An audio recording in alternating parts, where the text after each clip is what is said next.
भौतिक वर्गीकरण। ठीक है, और इसके पहले हम बता दिए थे बाबू कि पदार्थों का वर्गीकरण हम लोग दो रूपों में करते हैं, एक था रासायनिक वर्गीकरण और दूसरा है भौतिक वर्गीकरण। तो आज हम लोग सबसे पहले पढ़ेंगे पदार्थ का भौतिक वर्गीकरण। इस आधार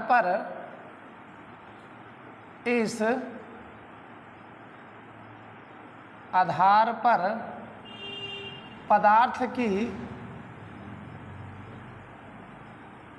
पदार्थ की तीन अवस्थाएं होती है।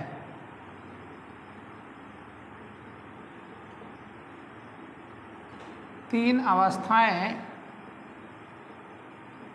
होती है। नंबर 1 में आएगा विद्यार्थीगण, जिसको हम लोग बोलते हैं ठोस। ठोस को इंग्लिश में बोलते हैं सॉलिड। नंबर 2 में आएगा द्रव, जिसे बोला जाता है लिक्विड।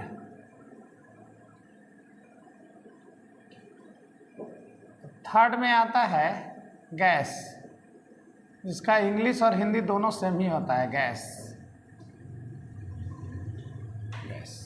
ठीक है, तो द्रव की आप देख रहे भौतिक अवस्था मुख्य रूप से 3 प्रकार के होता है, ठोस, द्रव और गैस। एक एक करके हम लोग चर्चा करेंगे। सबसे पहले ठोस अवस्था की। ठोस अवस्था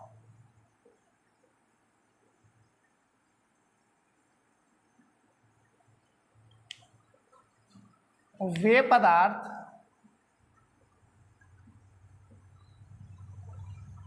पदार्थ जिनका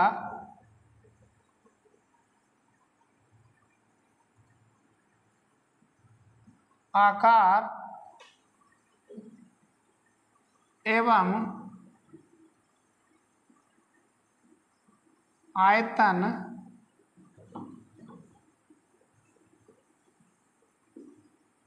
दोनों निश्चित होता है।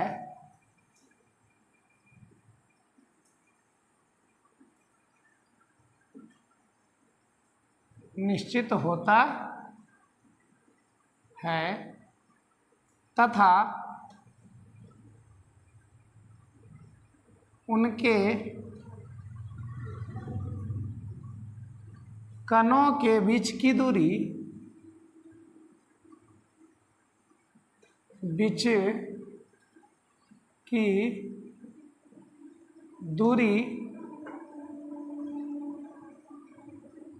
बहुत कम होता है।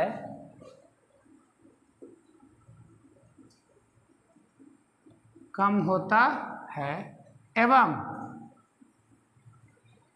कणों के बीच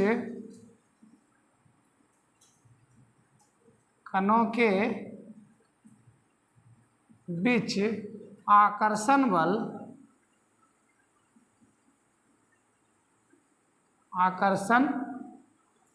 बल बहुत अधिक होता है।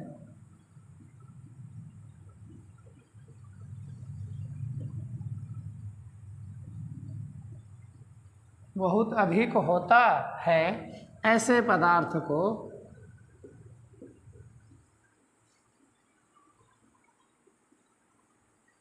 ठोस कहते हैं। ऐसे पदार्थ को क्या कहते हैं? ठोस कहते हैं। मतलब क्या कह रहा है कि वे पदार्थ जिनका आकार एवं आयतन दोनों क्या हो, निश्चित होता है, तथा उनके कणों के बीच की दूरी बहुत कम होता है, एवं कणों के बीच आकर्षण बल बहुत अधिक होता है। ठीक है, ऐसे पदार्थ ठोस कहलाते हैं। जैसे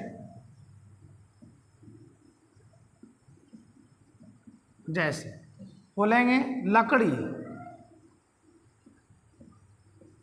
लकड़ी, फिर आप बोल सकते हैं बर्फ, फिर आप बोल सकते हैं कोयला इत्यादि। ठीक है। ठोस के बाद आता है विद्यार्थीगण हम लोगों को पढ़ने के लिए द्रव। दूसरा पार्ट है द्रव, जिसको बोलते हैं लिक्विड।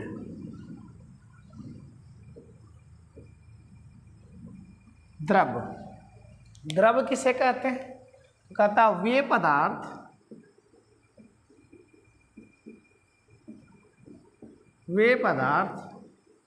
जिनका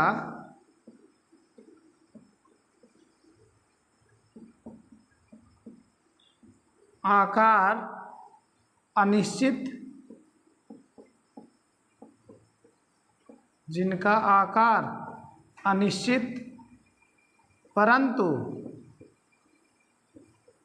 परंतु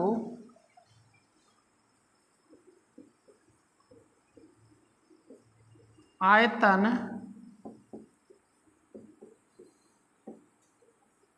निश्चित हो तथा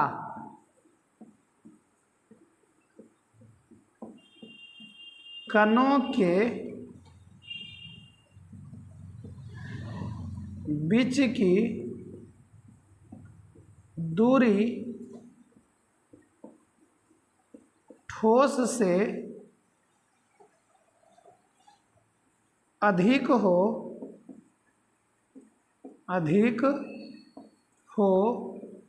एवं कणों के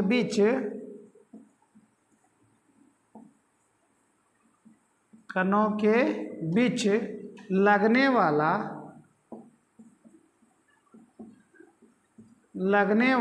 आकर्षण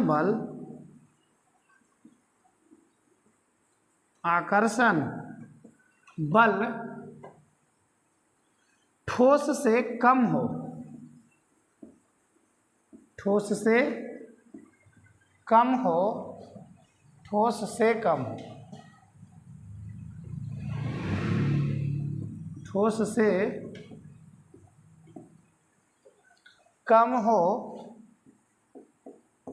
से कम हो। ऐसे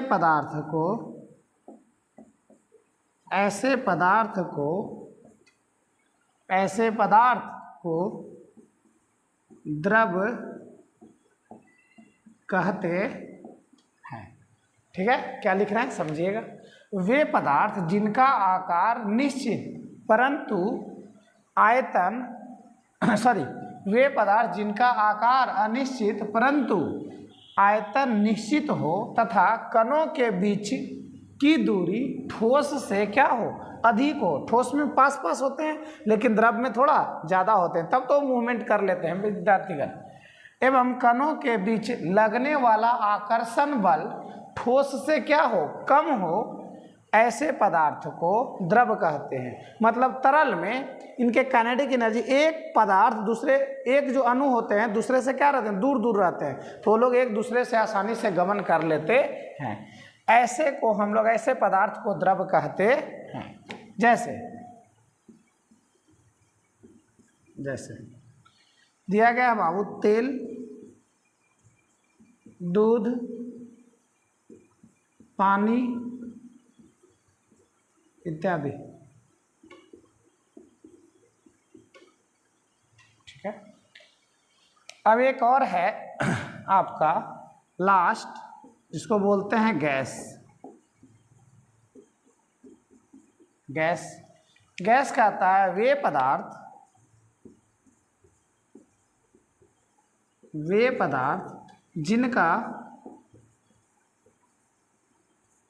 जिनका आकार एवं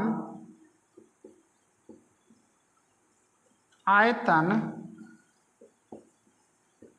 दोनों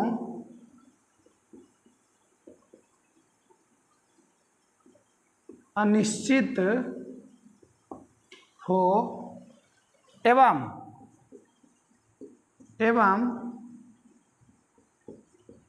कणों के बीच की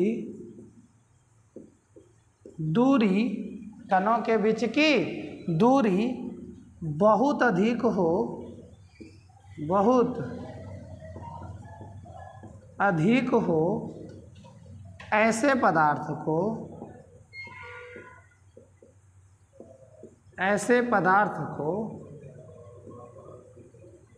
गैस कहते हैं। ऐसे पदार्थ को क्या कहते हैं? गैस कहते हैं। जैसे आप बोल सकते हैं बाबू, गैस में कार्बन डाइऑक्साइड, ऑक्सीजन, नाइट्रोजन, ये सब के सब क्या है? गैस है। तो पहले इसको आप लोग देख लेंगे।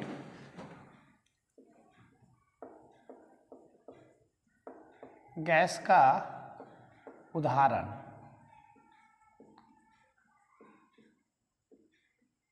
गैस का उदाहरण जैसे होगा विद्यार्थी का नाइट्रोजन, नाइट्रोजन इसको आप बोल सकते हैं N2। आप बोल सकते हैं carbon dioxide, carbon dioxide, dioxide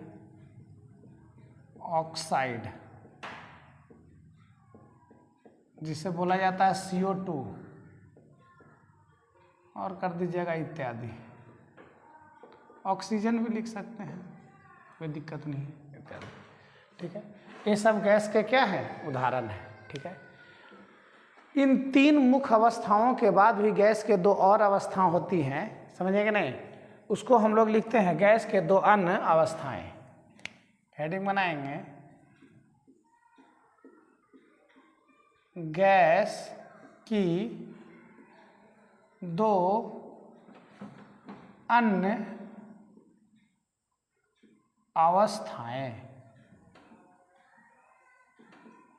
gas की दो अन्य अवस्थाएं। तो गैस की दो अन्य अवस्थाएं जो हैं, उसमें पहली अवस्था आता है, इसको बोलते हैं प्लाज्मा। पहली अवस्था क्या है? प्लाज्मा। और दूसरा होता है बाबू बोस-आइंस्टाइन, बोस-आइंस्टाइन,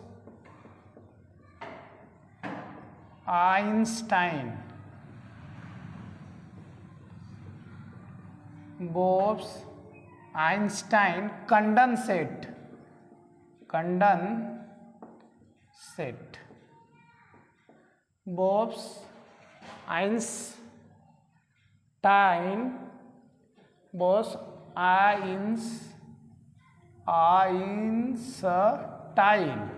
बोस-आइंस्टाइन कंडेंसेट, बोस-आइंस्टाइन होता है। अच्छा, बोस-आइंस्टाइन कंडेंसेट। ये दो ऐसी अवस्थाएं होती हैं बाबू गैस के, जो समान ताप एवं दाब पर संभव नहीं है। इसको आप लिख सकते हैं कि जो समान ताप एवं दाब पर, जो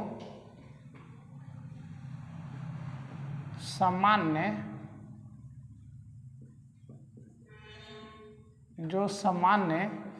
ताप एवं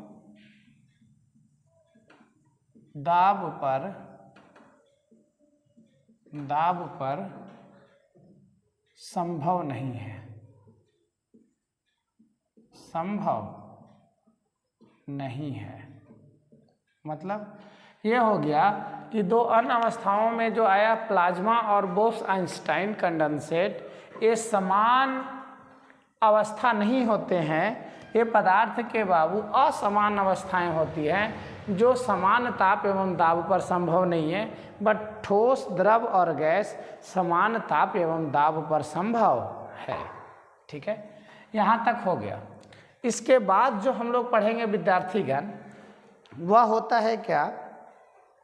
पदार्थ की अवस्थाएं, पदार्थ की अवस्थाएं, उसके बारे में हम लोग देख लेते हैं। तो पदार्थ की अवस्थाओं में हेडिंग बनेगा क्या? पदार्थ की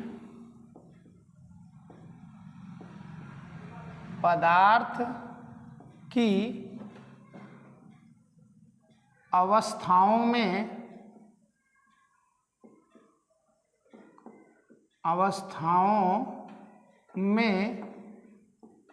पदार्थ की अवस्थाओं में अंतः परिवर्तन, हेडिंग है आपका अंतः परिवर्तन। ठीक है, यह हेडिंग हुआ आपका। क्या कह रहा है? पदार्थ की अवस्थाओं में अंतः परिवर्तन। अंतः का मतलब ठोस, द्रव और गैस को मिलाकर के क्या क्या परिवर्तन किया जा सकता है।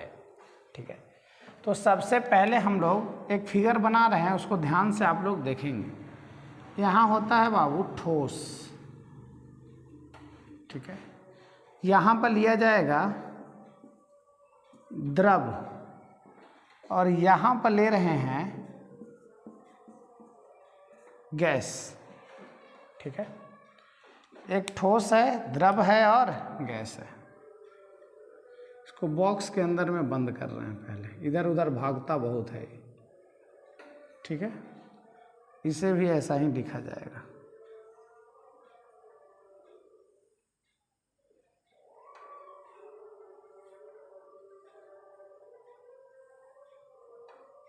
ठीक है, यहाँ तक।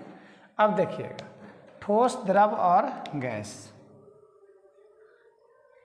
अब जब ठोस को जब हम लोग द्रव में बदलते हैं, ठोस को किस में बदला जाएगा? द्रव में। जब ठोस को द्रव में बदलना होता है, इसको हम लोग बोलते हैं बाबू गलन। गलन, या इसी को बोलते हैं गलनांक।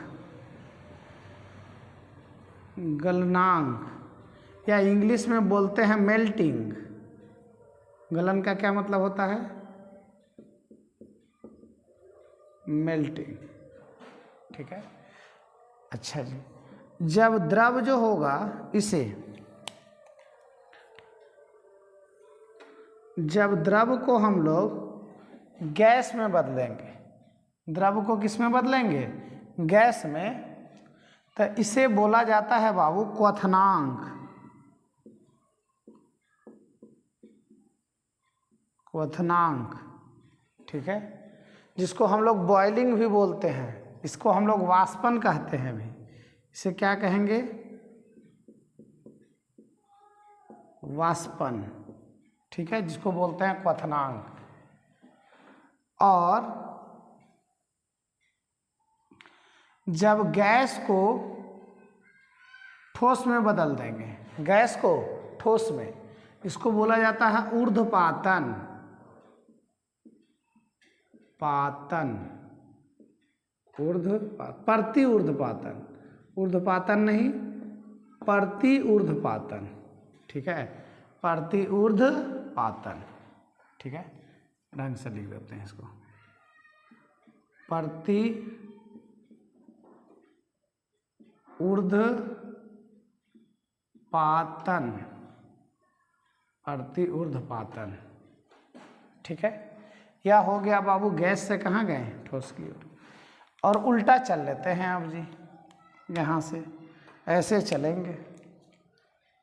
जब आप उल्टा चलेंगे, द्रव से कहाँ जाएंगे? ठोस में। द्रव से जाएंगे ठोस में, इसको बोला जाता है हिमायन।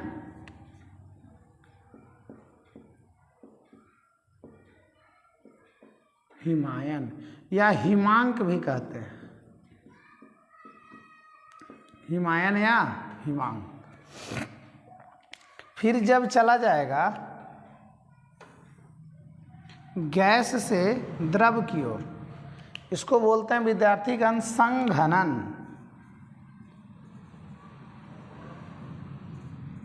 इसको क्या बोलेंगे? संघनन। और फिर यहाँ पर देख लिया जाए,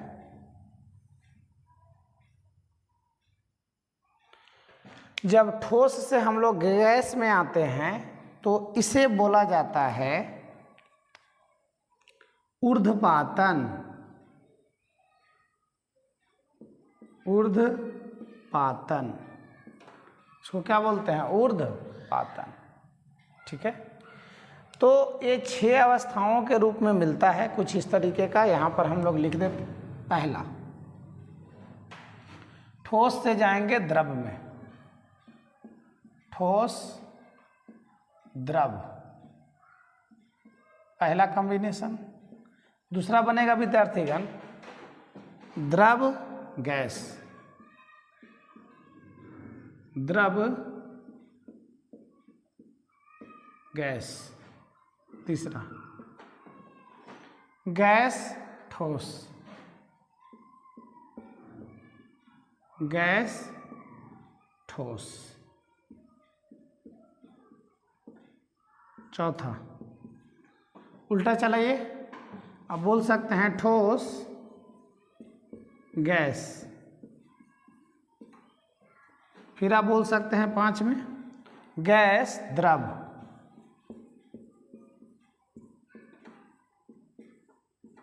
और लास्ट कंडीशन होगा आपका द्रव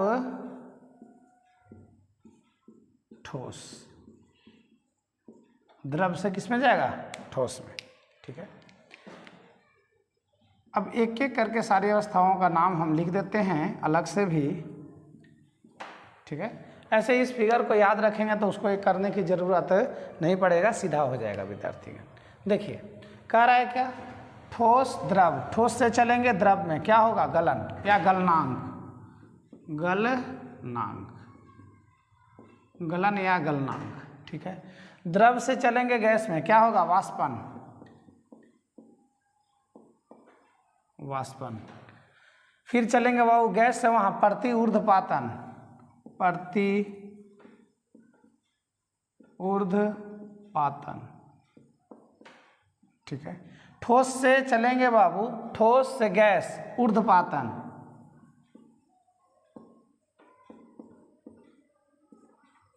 ऊर्ध्वपातन।